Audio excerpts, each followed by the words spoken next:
Hey guys, it's Callous. It is live narration time for the finals of the CI7 Play-ins Aqua bracket. You heard right, the finals. The winner here will be in the main event, and what a pairing on a couple different levels. Baddummy against Sprinkles. Boy, is this a pairing of opposites. Baddummy has been playing ADV for a long time. He was the top of the ladder before Sprinkles even started playing ADV. And he's been in these play-ins multiple times before. On the flip side, complete opposite for Sprinkles. Relatively new to Advance, only been taken seriously for the past year or two. Has never played in these play-ins before, getting his first and only shot here. These guys are also a total clash of styles. We've got Baddummy, who, generally speaking, is a very defensive, safe, sturdy player. And then Sprinkles on the flip side, almost the polar opposite. Would be shocked if he were to bring a stall team. Not his jam. Generally a very offensive-minded player. And then to add even more to this, these guys were both on the same team, my team in Mushi League, Deep Dive Dugongs, just the season before this current one. And in that, we won the championship together. We obviously all shared teams publicly in our Discord. We're very open about what we might be using and such. And with that, these guys definitely know each other's stuff. I mean, if this is just the same exact Charizard team that Sprinkles has spammed a bazillion times, which it very well may, then Baddummy very well may have the exact copy-paste sitting in front of him at this moment. He might know exactly what he's playing against. But the same goes in reverse. Baddummy has this one team with Cheetar, Skarm, Celebi, Jirachi that he always seems to default to. It's like his go-to bread and butter team that he's most comfortable with. And there's absolutely no doubt in my mind that Sprinkles also has that team pulled up in front of him as well. So there's definitely that aspect too, where they both know the most common and most comfortable teams that the other guy likes to use, and they're also both aware of each other's preferences. The fact that Rick tends to be stallier and fatter, and the fact that Sprinkles is a very offensive-oriented player. So all of that is to say we have quite the interesting dynamic in this match. Catching back up to where we are, it looks like Rick has deviated a bit from his usual, playing more of a mixed offense, whereas Sprinkles may have just defaulted to same old, same old. This is probably the exact same Charizard team that he has used a million times, and of course there would be, of note, among other things, an Aerodactyl in the back, if it is in fact that team. So he's going to stay in for a flamethrower here. 36% on Mence is fine, but DD is quite dangerous now. Cheetar comes in. Man, I think if Baddummy had gotten greedy there and gone for the second Dragon Dance, which he could have gotten away with because he would have lived the flamethrower as long as he doesn't get crit or burnt, I think he actually maybe just wins on the spot. I'm not sure, it depends on the EVs, but I don't know that +2 Mence even then kills Blissey. Certainly not if it's bold and max HP or anything like that.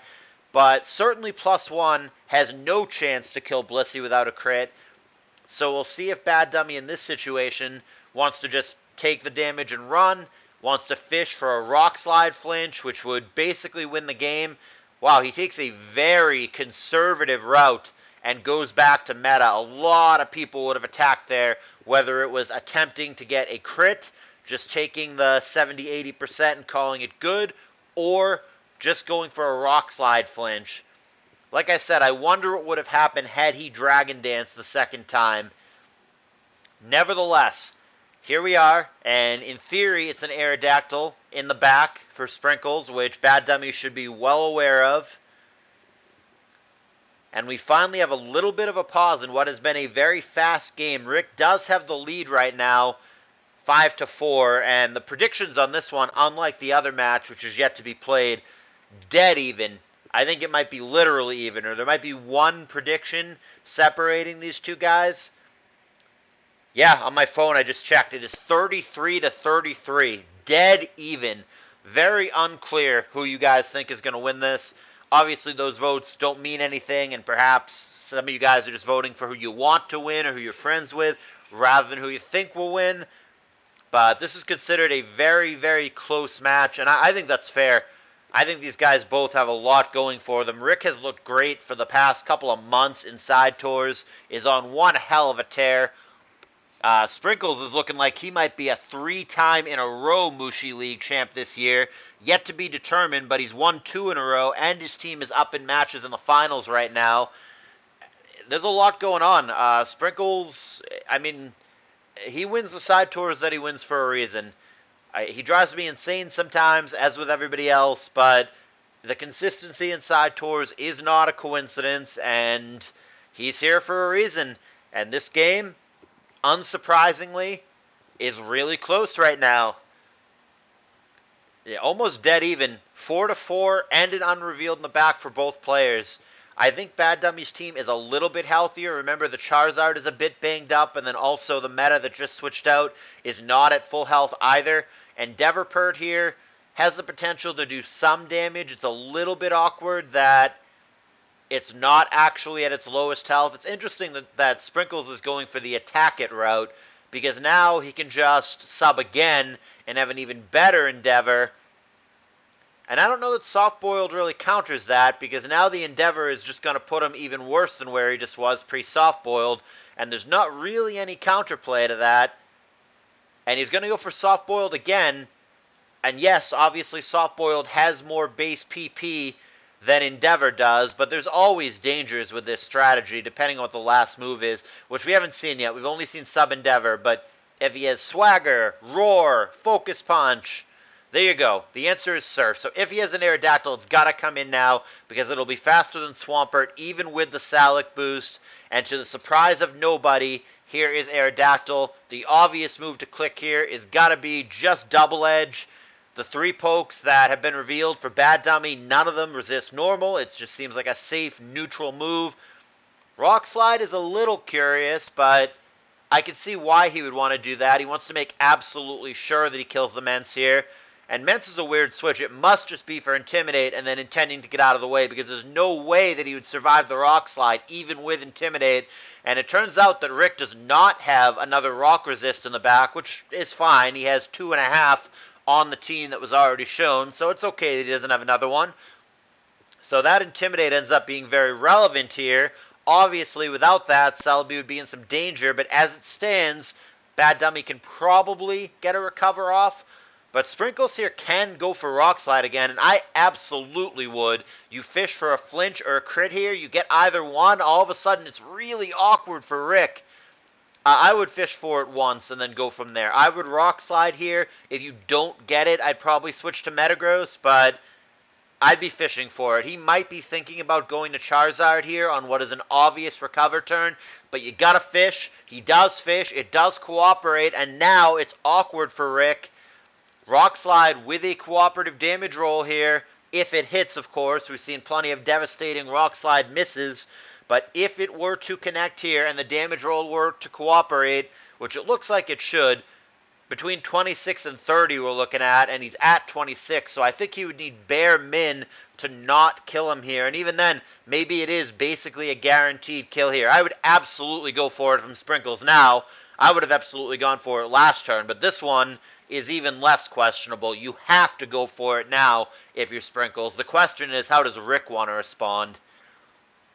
And that's a tough question to answer. Spikes are down, Suicune at 67. You might have to sack Celebi here, truly. And I don't think Celebi is that exciting given the current situation. It's not fantastic against Charizard unless it outspeeds it. And it's not fantastic against Metagross either. Even if Celebi has HP Fire, that makes it a little bit interesting, because it could obviously kill the 26% Metagross with HP Fire, but HP Grass and or Psychic will both definitely not kill Metagross from this HP. And he decides to give the Celebi up. Rock Slide there does kill. I don't know if it had much of a chance to not kill, assuming that it hits. And it's interesting that he doesn't go to Salamence here for another Intimidate. He goes straight to Suicune instead. Now, it certainly depends on what kind of set of Suicune it is. Crocoon, probably the ideal set in this situation, but we'll see. Sprinkle's going to fodder off meta here, leaving us in a 2-2. Presumably, both the Charizard and the Aerodactyl are faster than the Suicune here. I think the path is pretty straightforward. I think if you are Sprinkles here, you go to Charizard, you click HP Grass, and then Aerodactyl should be able to clean this up with 2 Rock Slides. Unless you miss, of course. You can Calc if you still kill the Mence with Double Edge after Intimidate. If you do, then obviously that's a better move, but if the Double Edge is not a guarantee on the Mence after the Intimidate, then I think the simple finishing line here for Sprink is to go Charizard, click HP Grass, Rock Slide twice, and cross your fingers that the 90-10 cooperates for you when you need it to. If you're going to use Aerodactyl, then obviously you are comfortable with the risk associated with Rock Slide. Sometimes it's going to miss, but 9 times out of 10, you're going to get there. So that's my follow-up here, assuming that the Charizard... Yeah, we saw the hidden power earlier. We know it as HP Grass, so... yeah, that would be my line. Sprinkles perhaps calcing right now whether or not he can afford to Double Edge. Interesting. I don't like this. This gives Baddummy a window to win. I don't think I like this play at all. And he goes for Rock Slide and misses, only to be surfed down. I think it's a throw from Sprinkles. Now if the Salamence outspeeds the Charizard and or survives the Flamethrower, yeah, or that. Wow, I think that was a choke from Sprinkles. I think he had a very clear end of game line in this situation. I think all he had to do was exactly what I said. Initially go to the Charizard, click HP Grass, die, and then follow up with the Aerodactyl. And like I said, he can calc whether or not Double Edge would have been enough after Intimidate. If not, you just go for Rock Slide and you win no matter what as long as you don't miss. But maybe even Double Edge could have done it there. But that was clearly the incorrect line in my mind at the end there. I think that was definitely a mistake. He could have even Flamethrowered with the Charizard rather than HP Grass, and that would get it done as well. Man, I think that was a throw. I think Sprinkles should have won game 1, but crucially he did not. And with that, Baddummy, 1 game away from being in the main event. He's tried play-ins multiple times, has never gotten through. In fact, has never made it to the finals of play-ins. But now he's 1 game away. And it's interesting that Sprinkles just defaulted to this. It's frustrating to me. I mean, he's a mega reuser. And I have mixed feelings about that. I mean, you can't come up with a new team every single week, especially in best of 3s. And if something works for you and is just a good team, it's fine to reuse it. But he takes it, in my opinion, too far. He's an ultra mega reuser. And he uses the same small handful of teams over and over and over again.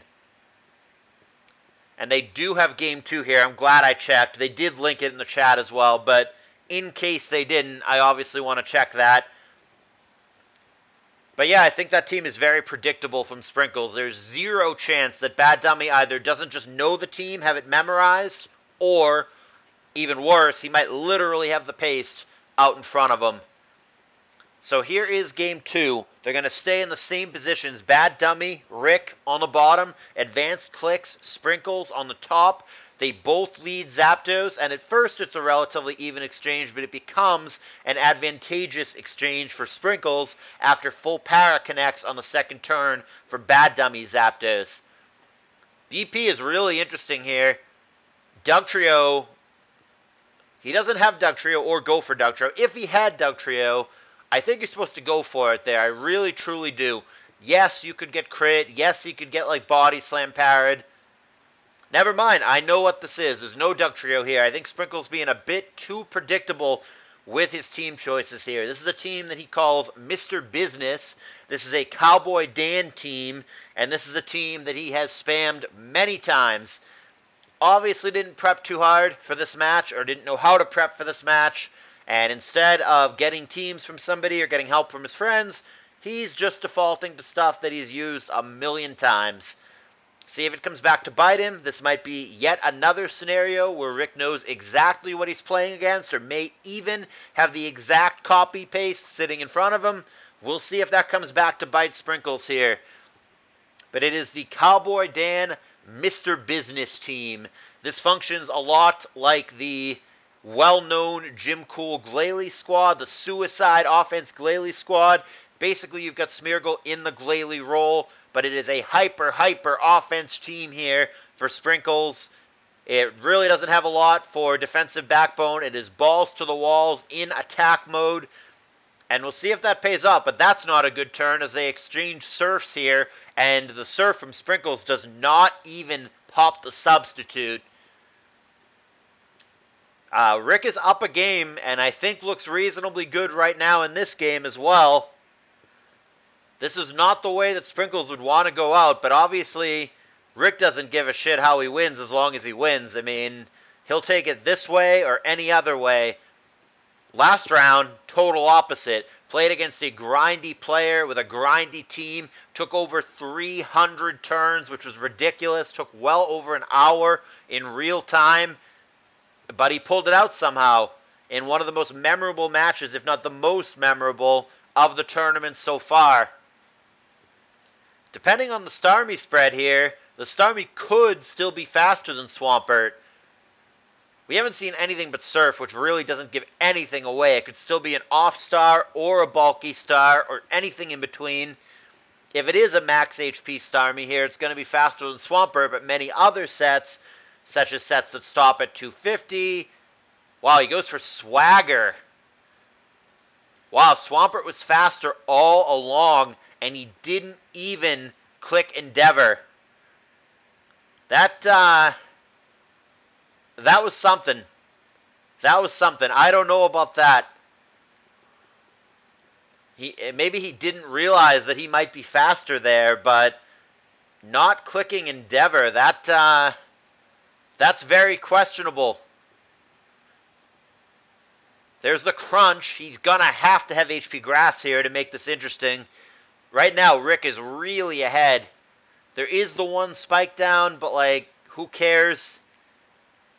And he does get a Protect, allowing Zapdos to come in, so it's a free switch for Sprinkles here. And he goes immediately HP Grass. No predictions, no games. He's just going to show it immediately. Here's the switch. And there is Thunderbolt and Para. So Sprinkles getting a little bit of nonsense when he needs it. I still feel that Baddummy is ahead, though. Sprinkles can certainly win this game, but he's going to need more crap like this. Maybe if he can avoid Para here. But he does not. Body Slam does land the 60-40 for Rick. Zapdos, of course, is still faster here, though, with them both being paralyzed. So there is still a danger for Rick. He would never survive Thunderbolt here, should it connect. And it's a crit with insult to injury, but like I said, the freeze absolutely irrelevant there. The freeze, geez, the crit, rather. It's because I'm watching my chat, and Freeze just spoke up in the chat, alright? That's what happened. We got crosswired. But that was a critical hit. And it didn't matter, like I said. He was always going to kill him. The last one did 38%. So that leaves us in a 5-5 with two unrevealeds on each side. T-Tar comes in. Obviously with the Para, gonna be faster here. Sprinkles in danger. Rock Slide, Ice Beam. Other moves, I don't know. Crunch might not kill, and he's going to go for DD here, actually. Thunderbolt. Crit would have been pretty BS there, but it doesn't come. T-Tar not gaining lefties, so good thing Sprinkles did not click T-Wave. That would be instantly lummed away, it seems. And there's the Rock Slide kill. Aerodactyl is going to be faster than T-Tar here, unless it's Adamant, which it would have to be Adamant, Arrow, and Jolly Tar. I think the odds of that happening, pretty damn low. I think it's just your normal plus speed Aerodactyl, good old Jolly. Holly Jolly Arrow. And I wouldn't get cute. I certainly wouldn't click like HP Flying or Double Edge here. EQ, maybe Rock Slide if you calc that it always gets him here. But I wouldn't get too cute. I definitely would never click Double Edge or HP Flying here. Maybe he has HP Bug. And that is a super effective hidden power. So Not clear if that is bug or fighting. Bug probably more likely in this instance, but Baddummy correctly identifies that it can never be HP flying, therefore Heracross is relatively safe. In it comes, and there is a substitute as Gengar comes to try to check it. Fire Punch will obviously always break sub, and the Rock Slide Retaliation looks like a 2-hit KO, but the crit does not come. Now Hera in potential danger from Fire Punch here. Depending on EVs, it may or may not survive, but I think the vast majority of the time it would not survive the Fire Punch here. And that makes it interesting. He is going to survive. Maybe it is a bulkier leaning Gar. And the Rock Slide there with vastly different rolls. 51 the first time, and then 44 the second time. Nevertheless, Heracross does eat the Fire Punch plus the Sand. Perhaps not the greatest Fire Punch roll either. And now it's going to be a retaken lead for Baddummy. Gonna go for Focus Punch there, I guess. Lack of anything better to do. I guess it really truly doesn't matter. But there is the double edge kill, which there is no resistance for still for Baddummy. He did have the Rachi and the T-Tar, but those are down. So double edge is fair game. Not sure what he's going to do about the Swampert here. God, he might have to fodder off Smeargle and then go to T-Tar and try to clean the game with Arrow. That might be the only way out of this. I think if you just double edge here and you don't crit, I think Sprinkles loses on the spot. So I think the only... Yeah, I don't like that. Even a crit wouldn't have done it. He's going to survive, so there's that. But I think the only way for Sprinkles here, I think you have to switch to Smeargle right now. You let it die, you get T-Tar in, you get whatever chip on the Swampert. It doesn't matter at this point if he has HP Grass or not. Crunch will suffice. And then you just have to clean up the game with the Arrow. I don't know about going to T-Tar there. Why are we... I don't know. Why are we valuing the Smeargle in this situation? It's not faster than anything. It's not going to get a Spore off. I mean, it's faster than Pert, but Zapdos and Starmie are both going to outspeed it. So there's Crunch and Specs Drop, which actually could matter because if not for the Specs Drop, maybe a Protect or a Double Protect would keep Swampert alive here. But as it stands with the Specs Drop, Swampert is definitely going to die. And I don't love how either player has played this late game, but I think that Sprinkles has managed to pull this one back. I believe it's going to be... I guess it depends on the Starmie here. The Starmie actually could just sweep. So if it's bulky enough to survive Aerodactyl, that's one thing. I think that if it's HP Bug rather than Fighting, then that'll be good enough. Alternatively, the Smeargle could simply have Extreme Speed, which is a garbage move. But if he had it here, that would be good enough to put it in range to where all Aerodactyl has to do is click Double Edge twice, and that'll win. I think either one will be good enough in this spot. Alternatively, if Smeargle can simply survive, maybe you can go for Boom or Spore here. Extreme Speed would win for Sprinkles. Surviving makes it interesting. And then there's also just the world where Aerodactyl just gets there anyway with Double Edge. It's interesting that he didn't go straight Arrow and just click HP Bug. Perhaps worried about the Zapdos coming in on HP Bug. But if Smeargle lives here and just booms, that should also be good enough. Because the Arrow should be able to finish off either of the other Mons for Baddummy, regardless of which one eats the boom. So they're both going to think it over. Zapdos, Explosion. There you go. So now it just comes down to whether or not Aerodactyl can one-hit KO the Starmie, and if not, does he go for Rock Slide and then all the bullshit associated with Rock Slide? Does he flinch? Does he crit? Does it miss? The only reason there's a pause right here is for Calcs. They both obviously know what they're sending out in this situation. It's just a matter of can he click HP Bug, or does he have to go for Rock Slide? And that answers that. He goes for HP Bug. Starmie survives. We're done here just like that. 2-0 victory for Baddummy. Sprinkles will not be part of the CI7 main event. I know a lot of you guys were rooting for him to be, and he certainly made a good run, but he's not going to get there at the end, and as many of you guys predicted, it is going to be Baddummy winning the Aqua bracket and earning a spot in the CI7 main event. It took him many years and many tries. He was away from the game for a while. He peaked on ADV Ladder back in 2017, which is quite a while ago now. He kind of faded into mediocrity, kind of stopped playing too often for a while. But what a huge bounce back year for Baddummy. Dominating side tours, consistently winning, and getting it done here in the CI7 Aqua bracket play-ins. Sprinkles out, Baddummy in. Many of you thought that he should perhaps be in the main event in the first place. Well, now he is. Congratulations, Baddummy. I will see you in the CI7 main event. But don't you guys forget, we still have another match to play. It's going to be Sadly CS and Lax a bit later today to determine who wins the Magma bracket. Once that resolves, we will know the full lineup for the CI7 main event. And then we wait a week, and the main event begins, and hopefully it is the best CI ever. One of the things that might make it the best CI ever would be if the donation pool exceeds what it was last year, which was about $2,600. We have a great start right now, which is about $1,100 before we even get to the main event. You guys have been super generous.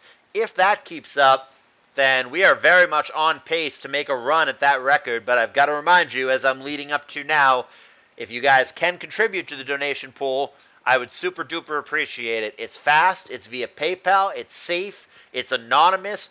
I'll never reveal anybody's information, and all the money goes straight to the prize pool. I'm not keeping any of it. This is not a for-profit tournament for me.